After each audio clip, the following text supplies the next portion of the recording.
மொஹாலியில் நடைபெற்ற நேற்றைய போட்டியில் பஞ்சாப் மற்றும் பெங்களூரு அணிகள் மோதின. டாஸ் வென்ற பெங்களூரு அணி முதலில் பந்து வீச்சை தேர்வு செய்தது.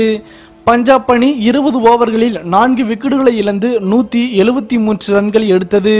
அடுத்து களமிறங்கிய பெங்களூரு அணியில் கோலி மற்றும் டிவில்லியர்ஸ் ஸ்டோனிஸின் அதிரடியான ஆட்டத்தால் இறுதியில் பெங்களூரு அணி 8 விக்கெட் வித்தியாசத்தில் தனது முதல் வெற்றியை பதிவு செய்தனர்.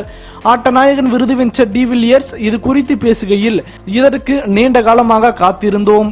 எனவே நாங்கள் தற்போது மிகவும் சந்தோஷமாக இருக்கிறோம். இது சரியான திசையில் செல்வதற்கான முதல் படி.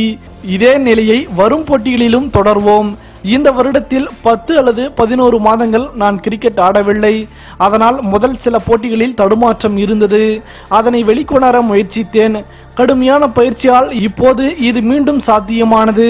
இந்த வெற்றியை நிச்சயம் பராமரிப்போம் என்றார் டிவில்லியர்ஸ். மேலும் இது போன்ற சுவாரஸ்யமான செய்திகளை உடனுக்குடன் தெரிந்து கொள்ள தமிழ் சேரை சேனலை சப்ஸ்கிரைப் பண்ணுங்க.